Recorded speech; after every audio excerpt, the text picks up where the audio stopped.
ఓం భూవరాహాయ నమః. ఓం త్రిమూర్తి స్వరూపాయ నమః. ఓం బ్రహ్మ విష్ణు శివాత్మికాయ నమః.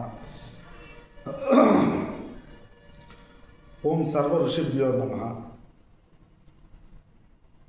అనంత విశ్వాల విశ్వసేవా కేంద్రం అఖండ మహాసంకల్ప ఫౌండేషన్ విశ్వ వీక్షకులకు విజ్ఞప్తి. ప్రస్తుతం పరిచయము, అనంత విశ్వాల విశ్వసేవా కేంద్ర అఖండ మహాసంకల్ప ప్రాధాన్యత, దాని ఆవశ్యకత మరియు త్రిసత్య నిధనం శ్రేయం అనేటువంటి చిహ్నంతో ఉన్నటువంటి శ్రీ విశ్వచక్రం పరిష్కారంగా వీటన్నిటినీ విశ్లేషించుకోవడం జరిగింది. దీంట్లో మార్గశిర శుద్ధ త్రయోదశి, మార్గశిర శుద్ధ ఏకాదశి, గీతా జయంతిని హద్దుగా చేసుకుంటూ అనేక ఫౌండేషన్లు ఆవిష్కరణ నిమిత్తము ఈ ఫౌండేషన్ యొక్క అస్తిత్వం, దీన్ని కొంచెం అవగాహన చేసుకుంటే దీనికి ఏ భూమి అవసరం లేదు, ఈ ఫౌండేషన్కి ఏ కట్టడాలు అవసరం లేదు. కేవలం ఋషి ప్రమాణానికి, మానవ జీవితానికి సంబంధించిన ఋషి ప్రమాణాన్ని విశ్వవ్యాప్తం చేయటమే ప్రమాణాన్ని ఎందరి నుంచో, ఎందరి ద్వారా ఎందరికో వ్యాప్తి చేయడమే. దీని కేర్ ఆఫ్ ఎక్కడ ఉన్నది అని అంటే, ఈ ప్రమాణాన్ని వ్యాప్తి ఎక్కడ వ్యాప్తి ఉంటుందో అక్కడ ఉన్నట్టే, ఎవరు ఎక్కడ ఈ ప్రమాణాన్ని అందుకుంటే అక్కడ ఉన్నట్టే. అనంతమైనటువంటి విశ్వమే దీని యొక్క అస్తిత్వం. ఎక్కడ ఉన్నది, ఎప్పటిదాకా ఉంటుంది అని అంటే, తరతరాలు ఈ కలియుగాంతం వరకు ఇది ఈ విశ్వచక్రం చిహ్నం. ఎవరైనా ఆ చిహ్నాన్ని చూచి విచారణ చేయగలిగితే 3 సత్యాలు అందుతాయి. ఆ 3 సత్యాల ద్వారా మానవ జీవితాన్ని మానవ దేహంలో అన్వయం చేసుకుని ఎవరైనా పరిష్కరించవచ్చు. కాబట్టి విశ్వ వీక్షకులకు విజ్ఞప్తిగా ప్రథమమైనటువంటి ఒక్క ప్రశ్న అనాది నుంచి supreme question long ago, supreme question from long ago to human life. Supreme question అంటే అత్యుత్తమైనటువంటి ప్రశ్న. 4 యుగాల్లో లాంగ్ ఎగో ఇగో ప్రాబ్లం. సమస్య ఏంటి అంటే long ago ego problem. Present వరకు 4 యుగాలు, దీంట్లో లాంగ్ ఎగో అని అంటే శ్వేతవరాహ కల్పే. మనకి లాంగ్ ఎగో కాలాన్ని తెలపాలి అని అంటే ఎవరికైనా ప్రస్తుతానికి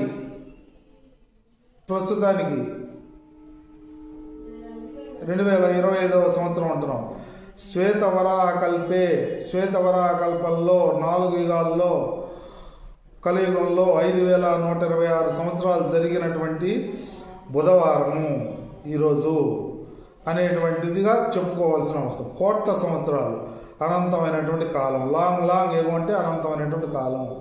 ఈ అనంతమైనటువంటి కాలంలో కనీసం 25 సంవత్సరాల బ్రహ్మచర్యానికి ఈ కలియుగంలో మినహాయిస్తే, బ్రహ్మచర్యం నుంచి 100 సంవత్సరాల ఆయుర్దాయంగా భావిస్తే 3 భాగాలు. ఈ బ్రహ్మచర్యంలో అనేక విషయాల్ని గూర్చి తెలుసుకొని గృహస్థాశ్రమం నుండి అమలు చేసుకుంటూ పోతుండే, పరిపూర్ణం చేసుకునేటువంటి విధానం.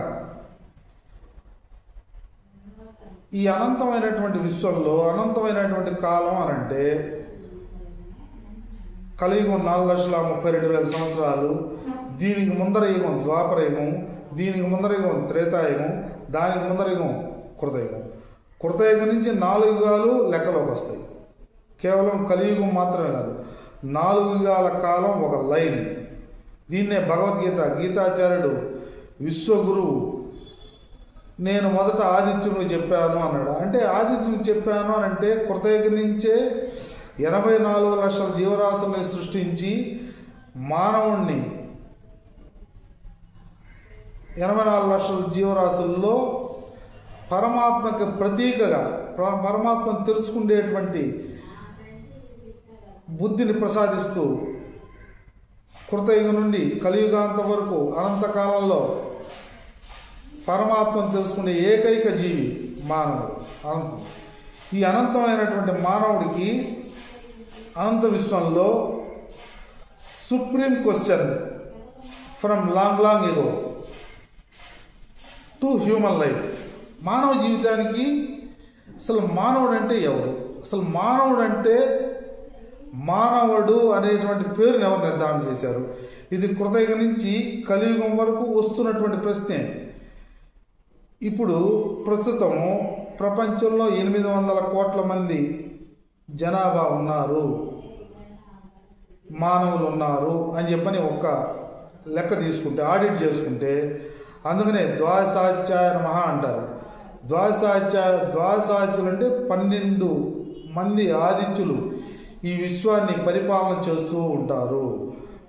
ద్వాదశాదిత్యుల్ని 12 మంది అనేక యుగాల నుండి విశ్వ నియామకానికి, అందుకనే అనంతమైన కాలాన్ని చెప్పేటువంటి క్రమంలో జ్యోతిషంలో కాలాన్ని ద్వాదశ రాసులు అంటారు. ద్వాదశ రాసులు అని అంటే 12 రాసులు. ఈ 12 రాసులు అంటే 800 కోట్ల మందిని 12 రాసులుగా విభజన చేస్తే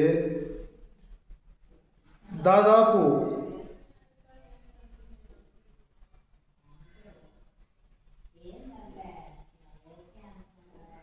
కొన్ని కోట్ల మంది ఒక రాశిలోకి వస్తారు. అంటే రాశీభూతమైనటువంటి జనసమూహాన్ని రాశి అంటారు. అందుకని వీటన్నిటినీ ఈ మానవుణ్ణి నిరంతర నియంత్రణలో ఉంచుతూ కర్మఫలాలను ఇస్తూ మళ్ళీ జన్మలను ఇస్తూ అనంతమైనటువంటి కాలాన్ని నడుపుకునేటువంటి అద్భుతమైనటువంటి విశ్వనియామక వ్యవస్థ, విశ్వనియామక క్రియలు పరమాత్మ దగ్గర నిరంతరం ఆయన దగ్గర అనేక మంది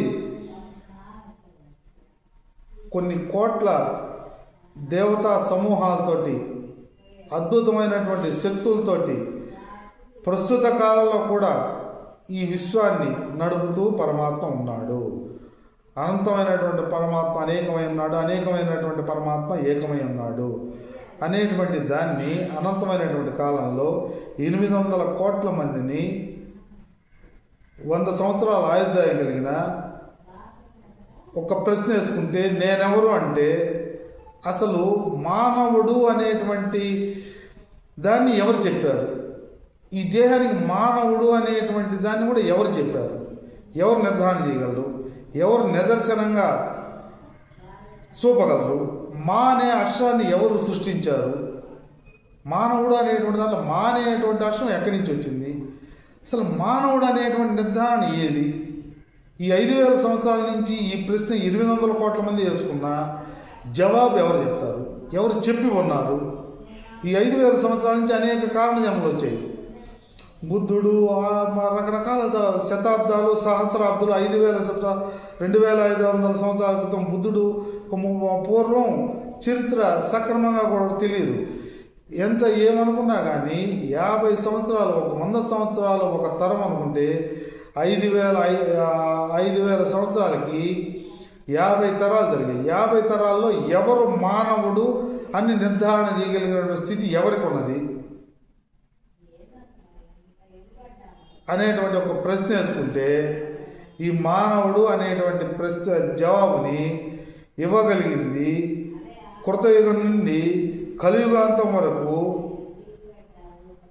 అపౌరుషేయాలైనటువంటి 4 వేదాలు, 18 పురాణాలు, ఇతిహాసాలు, భగవద్గీత, విష్ణు సహస్రనామం, చివరగా ఉద్ధవుడికి చెప్పినటువంటి ఉద్ధవ గీత, మార్కండేయ మహర్షికి కలియుగం ఏ రకంగా ఉంటుంది అని చెప్పబడేటువంటి ప్రమాణం. ఈ ప్రమాణాల ద్వారా, మహర్షుల ద్వారా ఇవన్నీ వచ్చి ఈ కలియుగంలో అనేక రకాలైనటువంటి సందేహాలు వాటి పరంగా కలిగిస్తూ వాటిలో పాలల్లో నెయ్యి ఉన్నట్టుగానే 4 వేదాలు, 18 పురాణాలే ప్రమాణం అవుతూ మానవుడు అని చెప్పగలిగింది ఎవరు అని అంటే చివరికి గ్రంథం అని చెప్పింది. గ్రంథం ఆ గ్రంథం ఎక్కడి నుంచి వచ్చింది అని అంటే అపౌరుషేయాల ద్వారా, అపౌరుషేయాలైనటువంటి 4 వేదాలు చతుర్ముఖ అయినటువంటి బ్రహ్మ విష్ణు భగవాన్ నాభిలోంచి వస్తూ ఆ విష్ణు భగవాన్ని శివుడుగా బ్రహ్మ విష్ణు శివాత్మ స్వరూపంలో 4 వేదాలు 18 పురాణాలు చివరికి కలియుగంలో మార్కండేయ మహర్షికి కూడా ఆ త్రిమూర్తి స్వరూపాలే ప్రసాదించాయి. ఇంక దీంట్లో వివాదానికి ఆస్కారం లేదు, ఇచ్చాయి. మానవ దేహం ఏంది? మానవ దేహం పరిపూర్ణంగా తెలుసుకుని పరిపూర్ణత్వాన్ని సాధించడమే. పరిపూర్ణత్వాన్ని సాధించడానికి విధి విధానాల ప్రమాణం ఏంది అనేటువంటిది ప్రశ్న. లాంగ్ ఈగో ప్రాబ్లం అనేటువంటి ప్రశ్నని వేసినప్పుడు పరమాత్మ ద్వారా శృతులు పురుషోత్తముడు, పురుష సూక్తం, స్త్రీ సూక్తం, పురుష సూక్తం అంటూ పురుష ప్రధానమైనటువంటి మంత్ర బీజాక్షరాలతోటి సూక్తాన్ని ప్రసాదించాయి, స్త్రీ సూక్తాన్ని ప్రసాదించాయి, పంచసూక్తాలను ప్రసాదించాయి.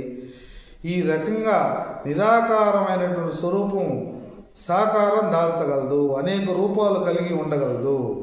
అనేక రూపాల నుండి నిరాకారం, నిరాకారమే సాకారం, సాకారమే నిరాకారం, నిరాకారమే సాకారమైంది, సాకారం నుండి నిరాకారం, నిరాకారం నుండి సాకారం అని స్పష్టంగా చెప్పబడింది.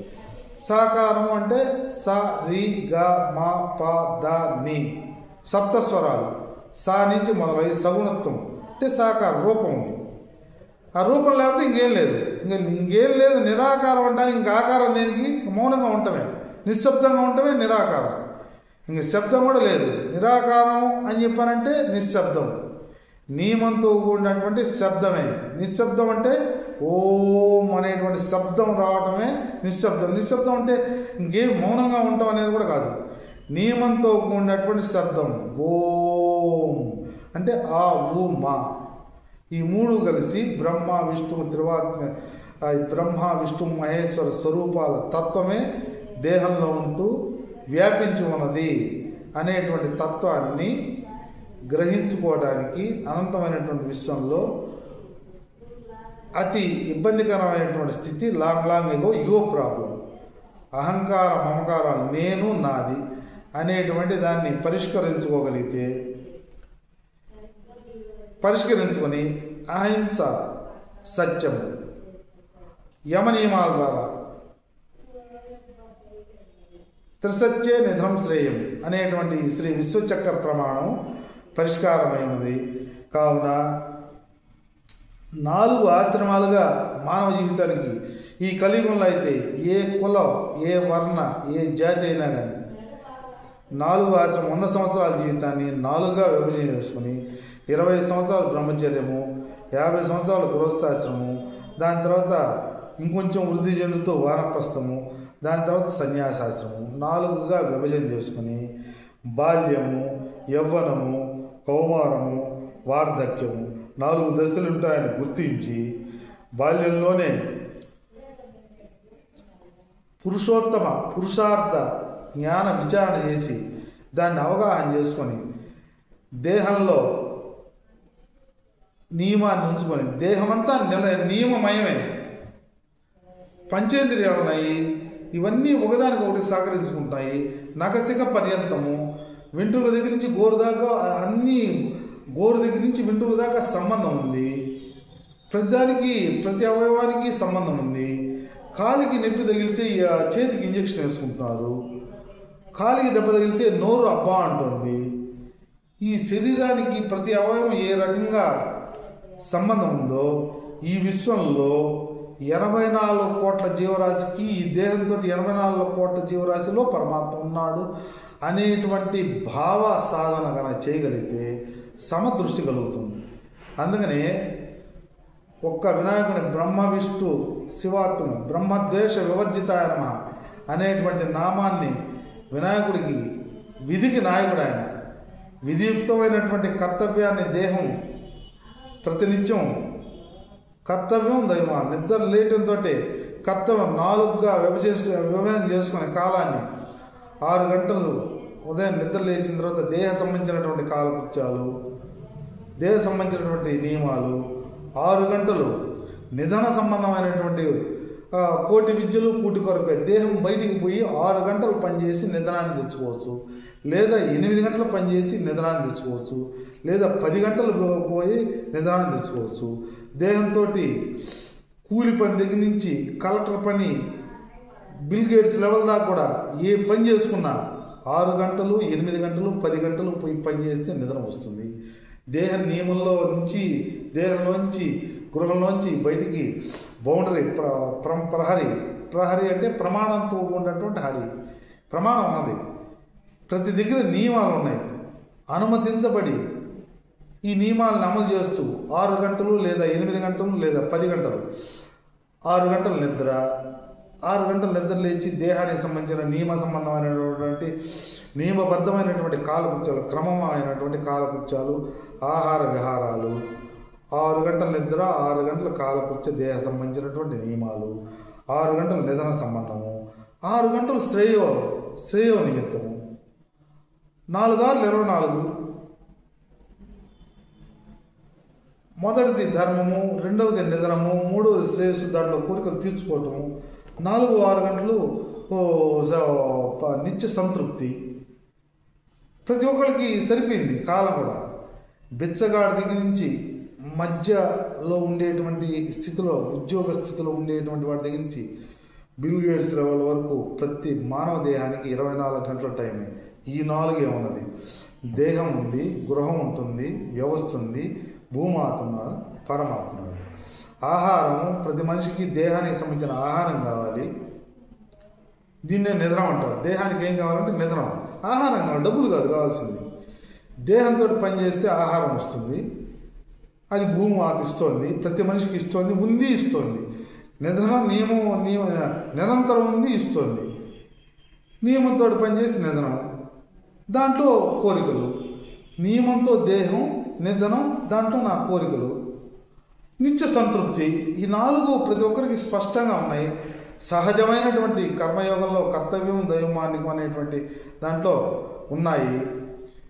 ఈ 4టిని అంచెలంచెలుగా సాధించుకోగలిగితే అత్యుత్తమమైనటువంటి జీవితం ఎవరికైనా హ్యూమన్ లైఫ్లో